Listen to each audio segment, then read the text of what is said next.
अभी हम लोग पढ़ेंगे डिस्टेंस एंड डिस्प्लेसमेंट का कुछ वीबीआई क्वेश्चन, जो कि कंपटीशन ऑफ जैसे कि पैरामेडिकल या पॉलिटेक्निक कंपटीशन भी ऑफ से इम्पोर्टेंट होगा। ठीक है, तो हम आपको स्टार्टिंग मतलब बेसिक से हार्ड तक का क्वेश्चन बताएंगे कि डिस्टेंस डिस्प्लेसमेंट के क्विकली हम कैसे सोच सकते हैं। क्विकली कहने का मतलब कि जब भी आप एग्जाम दीजिएगा कॉम्पिटिटिव, तो उसमें आपको एमसीक्यू क्वेश्चन बनाना होता है, जिसमें से 4 ऑप्शन होता है और आंसर चूज करना रहता है 1 या 2, अगर मोर देन 1 रहा तो इस टाइप का क्वेश्चन में हमको क्विकली सोचना है। क्विकली सोचने के लिए हमको पहले क्या आना चाहिए, बेसिक आना चाहिए। तो अगर हमको बेसिक आता है बनाने, तो हम क्या करेंगे, फास्टली उस चीज को बना लेंगे। तो जैसे कि देखिए फर्स्ट क्वेश्चन, पहला क्वेश्चन में क्या बोला है कि डिस्टेंस और डिस्प्लेसमेंट निकालना है जब ए बी और सी डी, मतलब ए बी यहाँ है और सी डी इक्वल है और बी सी और डी ए इक्वल है। मतलब कि कोई एक इंसान है, कोई एक मान लेते कोई एक इंसान ए से चलना स्टार्ट किया, फिर बी तक आया, फिर बी से सी से डी और डी से ई आया। तो बोलता है कि बताइए डिस्टेंस और डिस्प्लेसमेंट कितना होगा। तो डिस्टेंस, पहली बात सोचिए डिस्टेंस क्या होता है। डिस्टेंस टोटल ट्रैवलिंग पाथ, मतलब हम जितना भी चल रहे हैं वो सब किस में ऐड हो जाएगा, डिस्टेंस में। तो डिस्टेंस निकालने के लिए ज्यादा कुछ नहीं, सिर्फ क्या करना है, जितना आपको पाथ आपका दिया हुआ है उस सबको ऐड कर लेंगे। ठीक है, तो जैसे कि हमको निकालना है डिस्टेंस,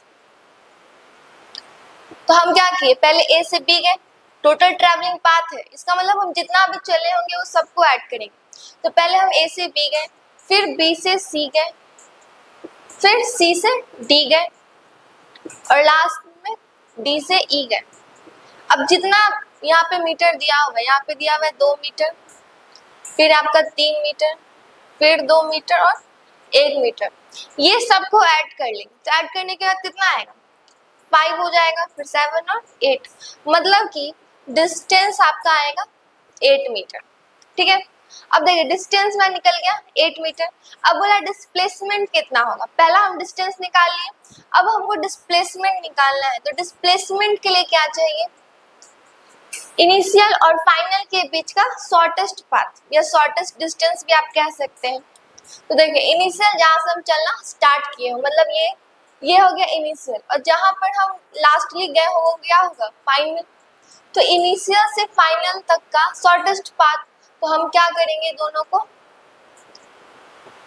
मिला देंगे, मतलब ज्वाइन कर देंगे।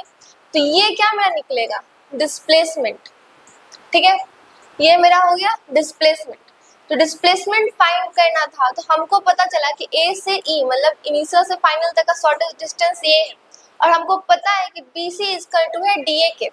तो ये ओवरऑल कितना है, 3 मीटर, मतलब ये यहाँ से यहाँ तक कितना होगा, 3 मीटर। इसमें ऑलरेडी बोला है कि 1 मीटर दिया हुआ है, तो हमको जो बाकी हमको निकालना है, जैसे कि ए से डी 3 मीटर है, जिसमें से डी से ई हमको दे दिया 1 मीटर, तो रिमेनिंग जो बचा 2 मीटर वो क्या हो जाएगा, डिस्प्लेसमेंट। मतलब कि डिस्प्लेसमेंट कितना हो गया, 2 मीटर। ठीक है, तो ये सिंपल क्वेश्चन था, इसमें ज्यादा कुछ करना नहीं था। इसमें हम लोग उसका अगर डेफिनेशन याद रखे तो आसानी से बन जाएगा इस टाइप का क्वेश्चन। अगर आप क्या करें कि एंगल में पूछ दें, तो थोड़ा आपको दिमाग लगाना पड़ेगा, फॉर्मूला याद रखना पड़ेगा। जैसे कि इस क्वेश्चन में बोला है कि कोई इंसान ए से बी गया, फिर बी से सी गया। ठीक है, तो डिस्टेंस कितना होगा, तो डिस्टेंस निकालने का तो हम लोग को पता ही है, ये तो इजिली निकल जाएगा। डिस्टेंस क्या करेंगे, ऐड कर देंगे, A B plus B C मतलब 20 मीटर। अब पूछा डिस्प्लेसमेंट निकालिए, तो डिस्प्लेसमेंट इनिशियल और फाइनल के बीच में एक स्ट्रेट लाइन ज्वाइन करेंगे दोनों को। तो ये क्या है, इनिशियल, और ये क्या है, फाइनल। तो दोनों को स्ट्रेट लाइन से क्या कर देंगे, ज्वाइन कर देंगे। ठीक है, तो ये जो लाइन है ये क्या बन गया मेरा, डिस्प्लेसमेंट। क्या बन गया, डिस्प्लेसमेंट। यहाँ पे सी है। अब देखिए डिस्प्लेसमेंट, तो डिस्प्लेसमेंट, अब ये एंगल का क्वेश्चन आ गया। यहाँ पर अगर आप देखें तो यहाँ पे 90 डिग्री बन रहा है, तो ऐसा क्वेश्चन जिसमें एंगल आ जाए, अब वो क्वांटिटी भी क्या हो, वेक्टर क्वांटिटी हो, तो उसमें हमको रिजल्टेंट या फिर डिस्प्लेसमेंट जो भी दिया उसको निकालने के लिए फॉर्मूला लगाना पड़ता है। तो फॉर्मूला क्या होता है, वैसे नॉर्मली फॉर्मूला होता है A square plus B square plus 2ab। cos theta. ठीक है, ये नॉर्मल फॉर्मूला है जिसको अगर कभी भी 90 डिग्री रहे, 60 डिग्री रहे, 180 डिग्री रहे, कोई भी एंगल रहे तो cos थीटा की जगह हम लिख देंगे। पर अगर 90 डिग्री दिया हुआ है तो हमको पता है cos 90 का मान 0 होता है, तो हम क्या करेंगे, डायरेक्ट फॉर्मूला लगा देंगे a² plus b² root under. इस फॉर्मूला को लगा देंगे और डायरेक्ट आंसर निकाल लेंगे। ठीक है, कोई जरूरत नहीं है 2ab cos थीटा लिखने का, क्योंकि हमको लास्ट में पता ही है cos 90 का मान 0 होता है। तो इसमें अगर हम लगा दें, इसमें पुट करेंगे तो a² क्या हो जाएगा 100 प्लस 10 था ना, तो 10 का स्क्वायर 100 हो जाता, और b भी कितना था 10, तो 10 का स्क्वायर क्या होता है, यहाँ पे भी दोनों 10 का स्क्वायर कर देते हो 100 प्लस कितना हो जाएगा रूट अंडर 200, और अगर इसको रूट से निकालेंगे तो कितना होगा 10√2 मीटर। ठीक है, तो डिस्टेंस भी निकल गया, डिस्प्लेसमेंट भी निकल गया। अगर एग्जाम में कभी डाउट हो कि हम आंसर जो निकाले वो सही है या फिर गलत है, तो इस डाउट को क्लियर करने का बहुत इजी तरीका है। वो क्या है कि हमको पता है कि डिस्टेंस जो होता है वो ऑलवेज ग्रेटर देन किसके होता है, डिस्प्लेसमेंट के। डिस्टेंस हमेशा बड़ा होता है किससे, डिस्प्लेसमेंट से। तो आंसर में भी तो क्या होगा ना कि डिस्टेंस का जो आंसर आएगा, मैग्नीट्यूड या वैल्यू आएगा, वो बड़ा होगा किससे, डिस्प्लेसमेंट से।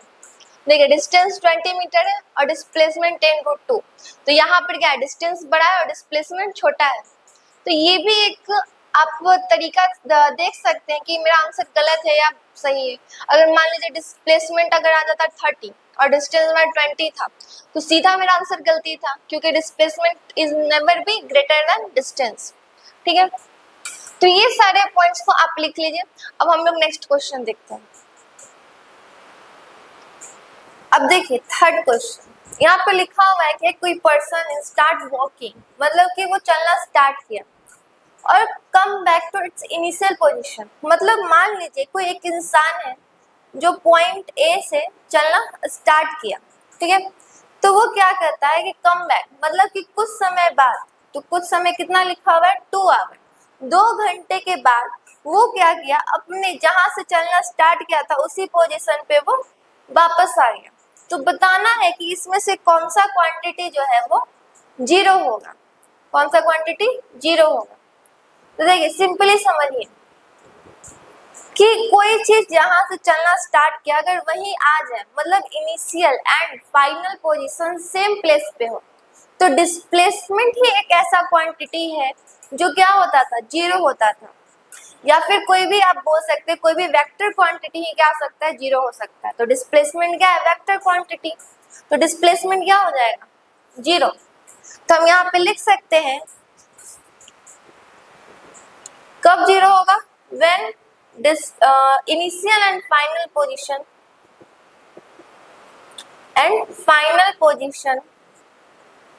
या point at same place, तो डिस्प्लेसमेंट क्या हो जाएगा 0 हो जाएगा। अब बात रहा डिस्टेंस का, डिस्टेंस स्केलर क्वांटिटी है, स्पीड स्केलर क्वांटिटी है। जैसे कि अगर बात करें तो ये क्या है स्केलर क्वांटिटी, और स्पीड भी क्या है स्केलर क्वांटिटी।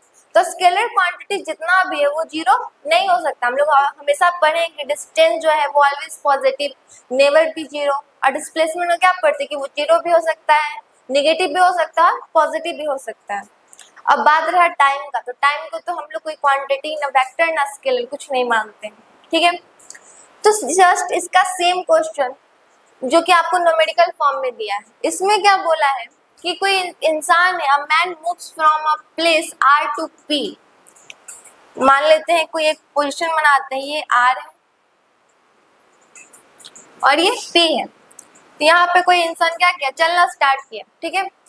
तो एक इंसान R से P गया और ट्रेवल किया 20 मीटर, मतलब उसको R से P जाने में 20 मीटर लगा। तो ये डिस्टेंस कितना था 20 मीटर का था। एंड देन यहाँ पर समझिए रिटर्न, यहाँ पर रिटर्न लिखा हुआ था और यहाँ पर क्या लिखा हुआ था कम बैक, यहाँ पर क्या लिखा हुआ है कम बैक। तो मतलब कि रिटर्न एंड कम बैक जब दोनों ही बात लिखा रहे तो मतलब होता है क्या कि वो अपने इनिशियल पोजीशन पे वापस आ गया। तो रिटर्न बैक टू R, मतलब वो R पे क्या हो गया, पहले गया था आर से पी और फिर वो पी से आर क्या हो गया, वापस आ गया। तो पूछ रहा है कि डिस्टेंस और डिस्प्लेसमेंट क्या होगा, ठीक है। और यहाँ पे सेम रूट भी लिखा है, तो ऐसा भी नहीं सोच सकते हैं कि वो डिफरेंट रूट से गया होगा फिर वापस आ गया आर पे, वो जैसे गया वैसे ही आ गया। तो डिस्टेंस क्या होगा, तो डिस्टेंस सिंपली क्या हो जाएगा, हम जोड़ लेंगे कितना वो डिस्टेंस ट्रेवल किया। तो पहले कहाँ गया, आर से पी गया और फिर पी से आर आ गया, मतलब कि 20 + 20 कितना हो गया, 40 मीटर वो ट्रेवल किया डिस्टेंस। पर जब बात करें डिस्प्लेसमेंट का, तो वो चलना भी स्टार्ट किया आर पे, मतलब उसका इनिशियल भी आर था और फाइनल पोजीशन भी आर ही है। इसका मतलब डिस्प्लेसमेंट यहाँ का क्या हो जाएगा, 0 हो जाएगा। जब initial and final at same position या सेम प्लेस, तब क्या होता है, डिस्प्लेसमेंट 0 होता है। डिस्प्लेसमेंट वेक्टर क्वांटिटी है, तो वो निगेटिव भी हो सकता है, पॉजिटिव भी हो सकता है, 0 भी हो सकता है। पर अगर कभी बोल दे कि यार डिस्टेंस 0 हो सकता है, तो नहीं, डिस्टेंस 0 नहीं हो सकता और ना निगेटिव हो सकता है। तो ये सारी बातों को आप ध्यान रखिएगा, ठीक है। तो आप इसको नोट डाउन कर लीजिए। अब हम लोग चलते हैं नेक्स्ट क्वेश्चन पे। अब देखिए 5th number question, which of one of the flowing relation is true. जैसे कि हम लोग पढ़े तो है कि डिस्टेंस और डिस्प्लेसमेंट इक्वल होता है, डिस्टेंस हमेशा क्या होता है, ग्रेटर देन डिस्प्लेसमेंट होता है। तो इसके हिसाब से इसमें आंसर कौन होगा, पहला तो है कि डिस्टेंस ग्रेटर देन डिस्प्लेसमेंट, सही है, पहला तो होगा। दूसरा लिखा हुआ है डिस्टेंस लेस देन डिस्प्लेसमेंट, ये नहीं होगा। और तीसरा क्या, इक्वल, मतलब इसमें 2 ऑप्शन सही है। तो क्वेश्चन कभी कभी एग्जाम में ऐसा भी हो सकता है कि मोर देन 1 सही हो, तो ये हमेशा ऑप्शन को देख के बनाना चाहिए क्वेश्चन। ऐसा नहीं कि पहला question distance greater than displacement हम टिक मार दिए, क्या पता कि यहाँ पर ई नंबर होता, ऑप्शन लिखा रहता बोथ ए एंड सी। तो क्वेश्चन देख के बनाएंगे।